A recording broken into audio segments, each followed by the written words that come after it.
Episode 44। अपने स्वार्थ को पूरा करने के लिए मृगनयनी बिछाएगी कौन सा नया जाल। तभी मृगनयनी ने हवा में अपनी माया का जाल घुमाया और उसमें लाल गौरैयों का एक झुंड निकला। मृगनयनी ने उन्हें दरिया के उस पार जाने का आदेश दिया। यह देख भेदी बोला।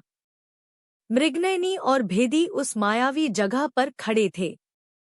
उनकी आंखों में गजमनी से प्रकाशित उस तिलस्मी विजय तलवार को हासिल करने की लालसा साफ दिखाई दे रही थी। परंतु उनके इस स्वप्न के बीच था आग का धधकता दरिया जो किसी सागर से कम नहीं था। उस आग के विकराल सागर को देखते हुए भेदी बोला। इस पर मृगनयनी बोली, आयश्री, हम इस नरशे की मदद से यहाँ तक पहुँच तो गए, परंतु इस दरिया को कैसे पार करेंगे। इसकी उष्मा भी लगातार बढ़ती जा रही है। इसे पार करना तो दूर, यदि हम कुछ क्षण और यहाँ ठहरे तो यह उष्मा हमारे शरीर को जलाकर राख कर देगी। लाल गौरैयों का झुंड अग्नि के उस विशाल दरिया को चीरते हुए उसके ऊपर से निकलने लगा। यह देख भेदी और मृगनयनी के चेहरे पर खुशी की लहर दौड़ गई। खुशी के साथ साथ भेदी के मन का लालच भी जागृत हो गया। भेदी यह बात अच्छे से जानता था कि तिलस्मी विजय तलवार पर मृगनयनी का वर्चस्व होगा और भेदी महज उसका एक मोहरा बनकर रह जाएगा। वहीं लाल गौरैया तिलस्मी विजय तलवार तक पहुंच चुके थे, परंतु जैसे ही वो तिलस्मी विजय तलवार के करीब पहुंचे, तलवार का तेज उन्हें पीछे की ओर धकेलने लगा। तेज से उत्पन्न ऊर्जा को सहन कर पाना अब उनके लिए मुश्किल था। उनके पंख जलने लगे थे। यह देख मृगनयनी और भेदी चौंक गए। भेदी यह देख बोला। मृगनयनी ने अपनी संपूर्ण मायावी शक्तियों को इकट्ठा कर एक अग्नि कवच तैयार किया और उसे लाल गौरैयों की तरफ फेंका। उस कवच ने लाल गौरैयों के चारों ओर एक सुरक्षा घेरा बना दिया, परंतु मृगनयनी का यह अग्नि कवच भी ज्यादा देर उस तिलस्मी तेज के समक्ष टिक नहीं पाया और कवच धीरे धीरे टूटने लगा। अग्नि कवच के टूटते ही अगले ही क्षण लाल गौरैयों ने उस तिलस्मी तेज में अपना अस्तित्व खो दिया। यह देख मृगनयनी भय से कांप गई और बोली, असंभव। यह सब देख भेदी के सबर का बांध टूटने लगा। वो गुस्से से तिलमिला उठा और बोला, अर्थहीन है आपकी माया आयश्री। एक के बाद एक आपका हर प्रयास विफल हो रहा है।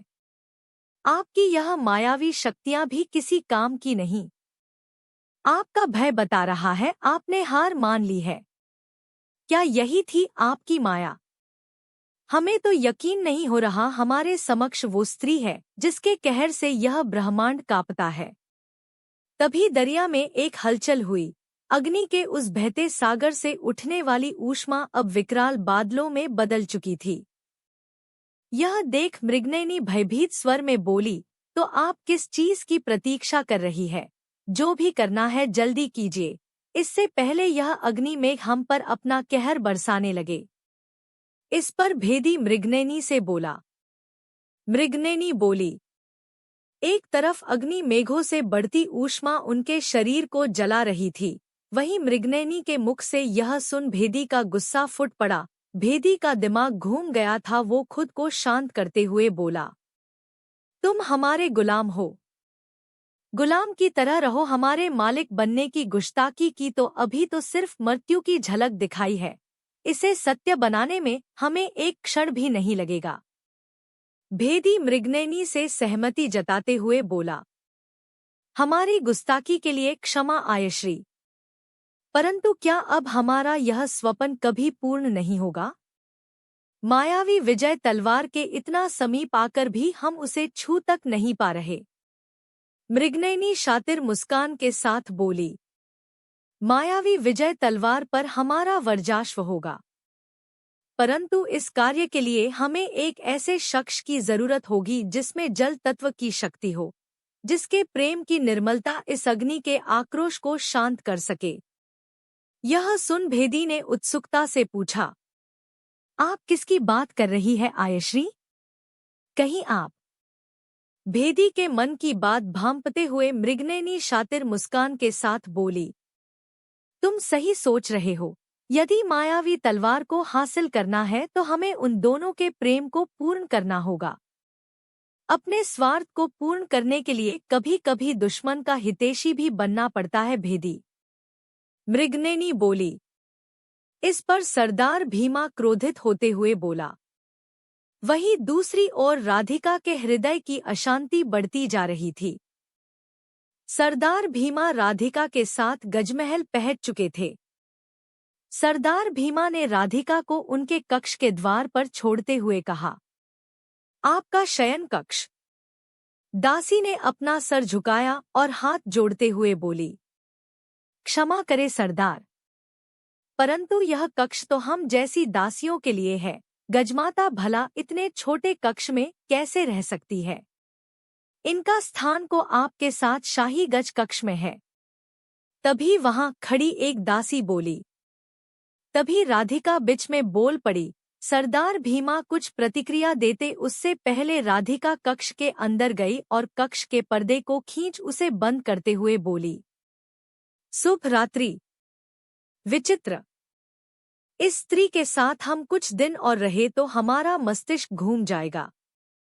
सरदार भीमा बोला और फिर वो आपने कक्ष की ओर चले गए।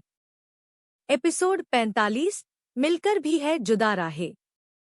ओहो, यह आदेश है हमारा।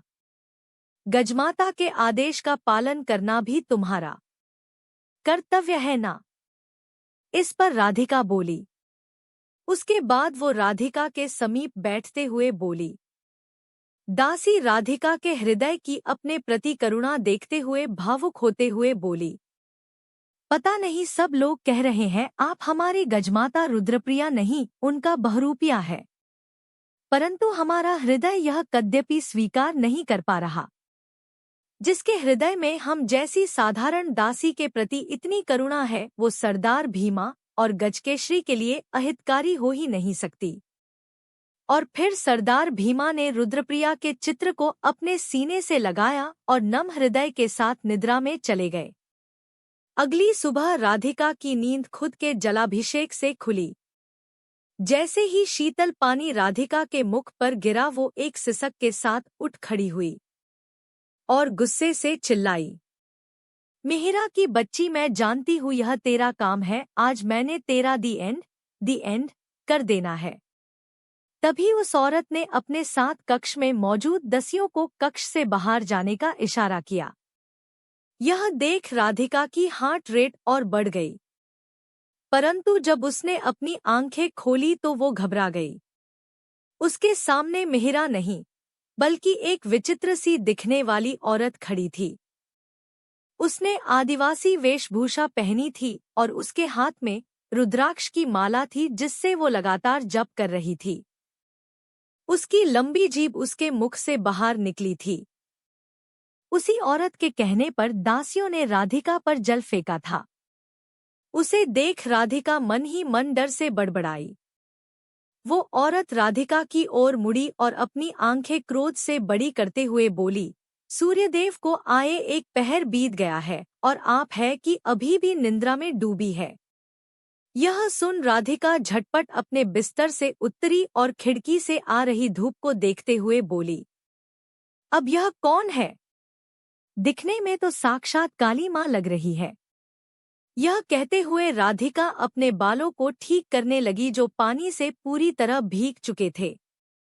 उस औरत की दृष्टि जब राधिका के बालों पर पड़ी तो वो राधिका के समीप गई और अपने एक हाथ से राधिका के बालों को छूते हुए उन्हें गौर से देखने लगी। उस औरत को अपने इतना समीप देख राधिका ने भय से अपनी आंखें बंद कर ली और मन ही मन बड़बड़ाई।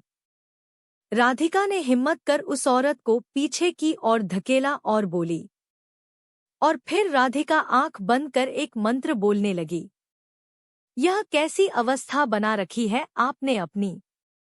और आपके केश इतने छोटे कैसे हुए? वो औरत आगे बोली।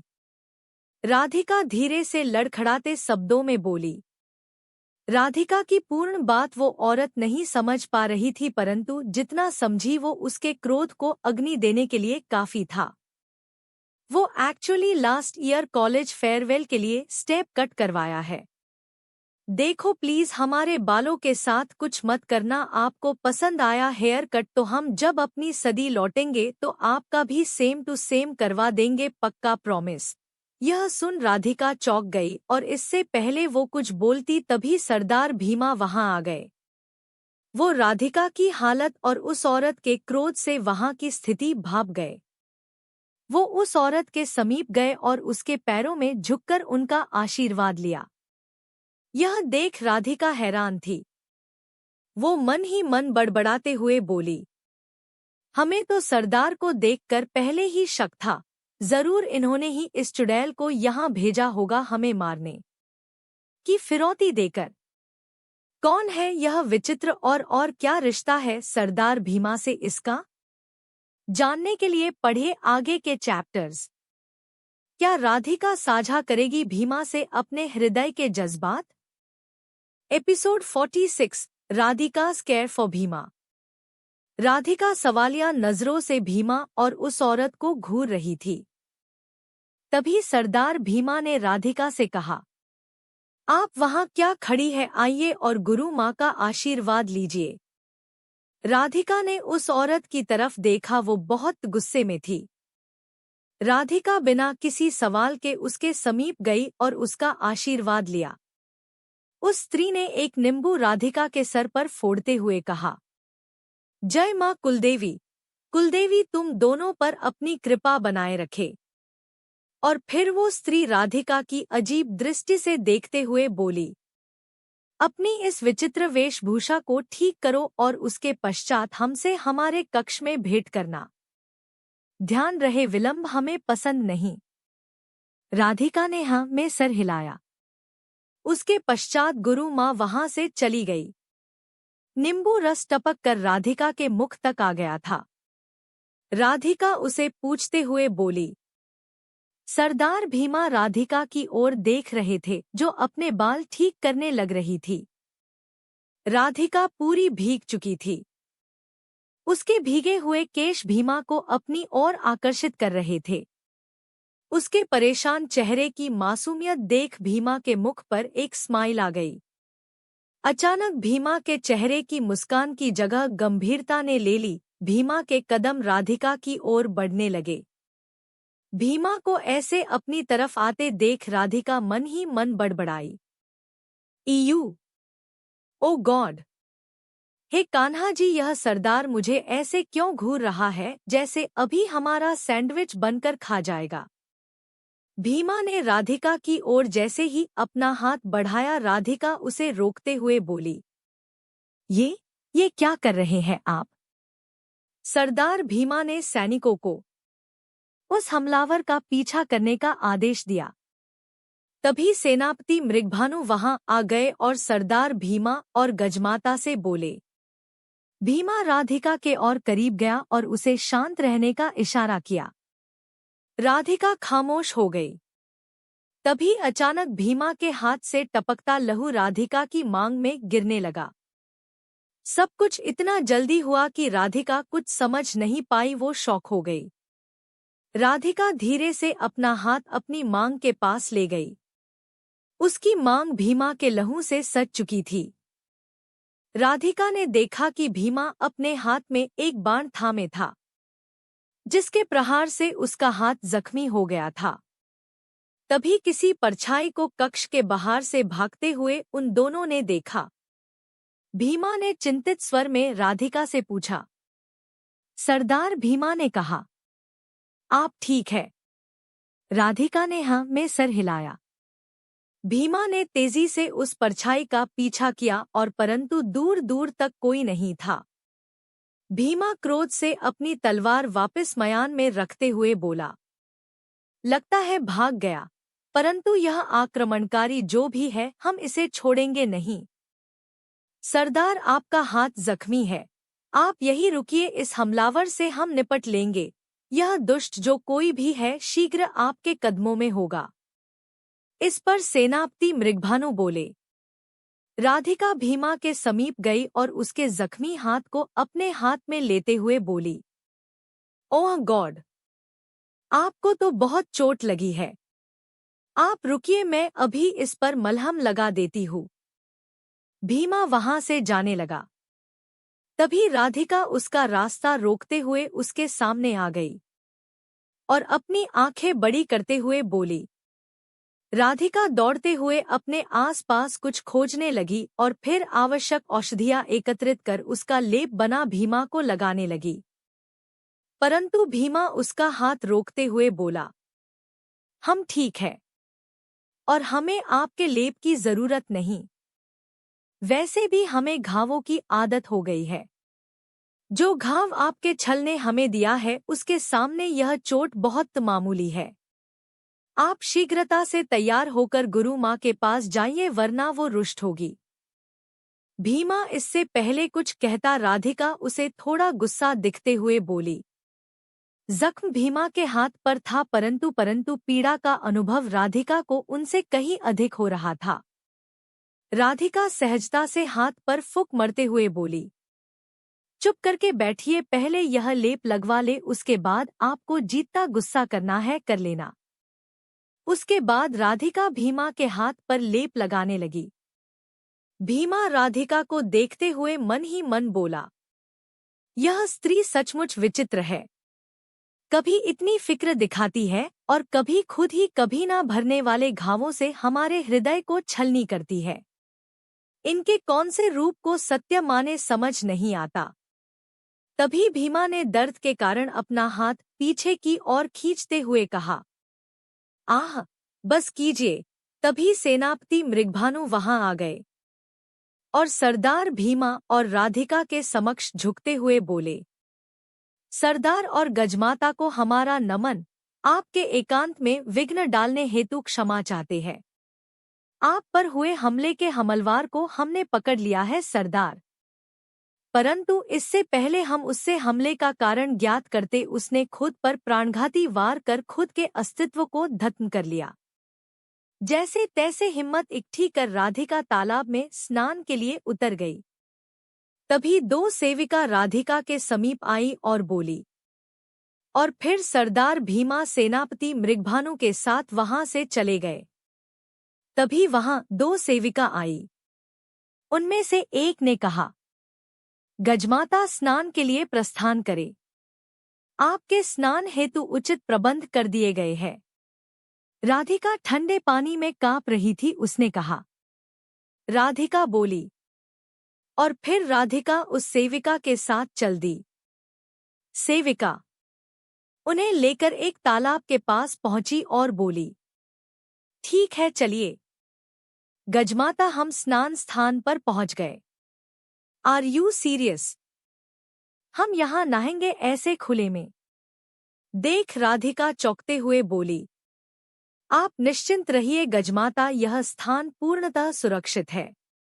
आप निश्चिंत रहिए गजमाता, यह स्थान पूर्णतः सुरक्षित है। इस पर सेविका बोली।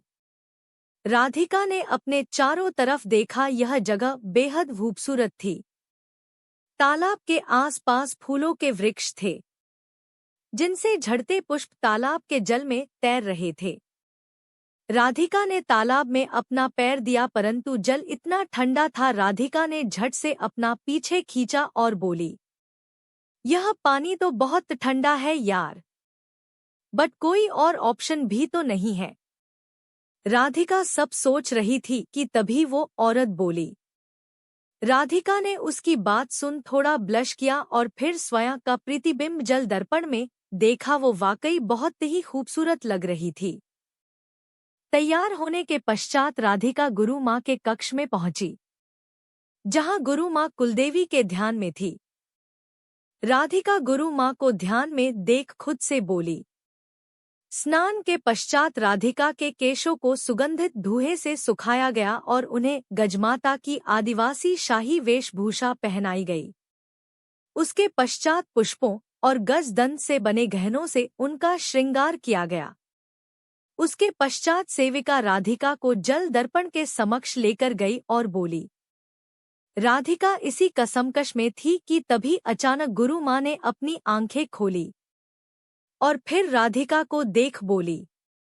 इस पर राधिका बोली, राधिका की बात सुन वो औरत क्रोध से अपनी बड़ी आंखों से राधिका को घूरते हुए बोली, गजमाता, आपके इस मनमोहक रूप को देखकर आज हमारे सरदार स्वयं को रोक नहीं पाएंगे। इस पर राधिका कुछ सोचते हुए बोली। इससे पहले राधिका कुछ कहती, पीछे से एक आवाज आई। यह आवाज सरदार भीमा की थी। वो आगे बोले। यह सुन राधिका के पैरों तले की जमीन खिसक गई। वो मन ही मन बड़बड़ाई। वहीं दूसरी ओर गुरु माँ एक हरी घास से निर्मित पुतले पर कुछ विचित्र मंत्रों का उच्चारण करते हुए राधिका से हुई सुबह की मुलाकात के दौरान उसके सर से लिए केश के टूटे अवशेष तो उस पुतले पर जैसे ही रखती है वो पुतला हवा में उठ खड़ा होता है, मानो उसमें जान आ गई हो। Episode 47 get ready to destroy my dear hubby. Radhika सेविका की बात से हैरान थी और उससे अपने किए सवाल का जवाब जानना चाहती थी। सेविका ने राधिका से कहा। इस पर सेविका बोली, हम आपके विषय में सब जानते हैं, यहाँ तक कि यह भी कि आप इस सदी की नहीं है। आप वो नहीं जो सब आपको समझते हैं। हम जानते हैं आपके मन में अभी अनेकों सवाल है।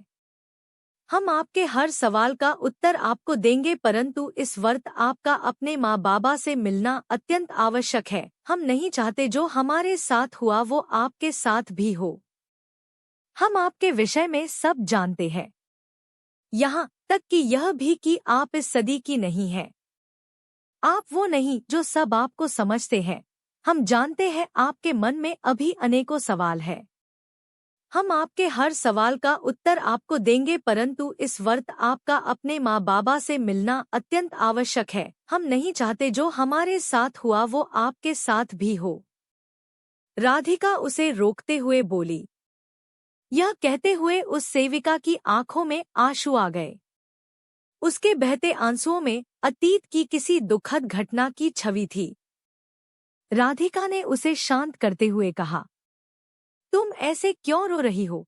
तुम हमारी लाइफ के बारे में इतना कुछ कैसे जानती हो? और ऐसा क्या हुआ तुम्हारे साथ जिसकी याद भर ने तुम्हें इतना हर्ट किया? तभी राधिका की नजर एक हाथ पर बांधने वाली घड़ी पर गई, जो बंद पड़ी थी। राधिका ने उसके ऊपर से धूल हटाई। उस घड़ी को देख राधिका परेशान हो गई और भावुक होते हुए बोली।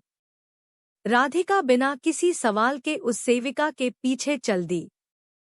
कुछ देर बाद वो सेविका राधिका को लेकर गजमहल एक गुप्त कमरे में लेकर गई। वहां कुछ ऐसा था जिसे देखकर राधिका चौंक गई। राधिका ने कमरे में चारों ओर नजर घुमाई और देखा कि उस कमरे में मौजूद वस्तुएं इस सदी की थी ही नहीं। राधिका हैरानी से उस कमरे में रखी चीजों को देख रही थी।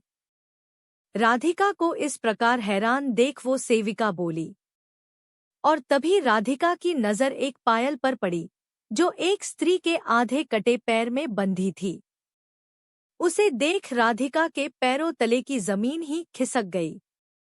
क्या हुआ? आप ऐसे चौंक रही है जैसे इन सबको पहली बार देख रही हो। वो सेविका झूठे बनावटी दुहक के आंसू दिखाते हुए राधिका के समीप गई और बोली। राधिका गुस्से से बोली, मैं समझ सकती हूँ इस वक्त तुम पर क्या बीत रही है। हमें बहुत दुख हो रहा है आपको यह सत्य बताते हुए कि जिसने यह किया है वो शख्स आपके बहुत करीब है। हमें समझ नहीं आ रहा किस मुख से आपको सत्य बताए। इस पर सेविका बोली। सेविका की बात ने एक पल के लिए मनो राधिका को गहरे सदमे में पहुंचा दिया। आइए हमारे साथ कुछ ही क्षण बाद प्रमाण आपके समक्ष होगा। तभी अचानक वहां किसी के कदमों की आहट हुई। सेविका ने राधिका का हाथ पकड़ उसे एक पर्दे के पीछे खींच लिया। राधिका इससे पहले कुछ बोलती उसने राधिका को शांत रहने का इशारा किया और धीरे से बोली, शांत रहिए और सामने देखिए, सत्य आपके समक्ष है।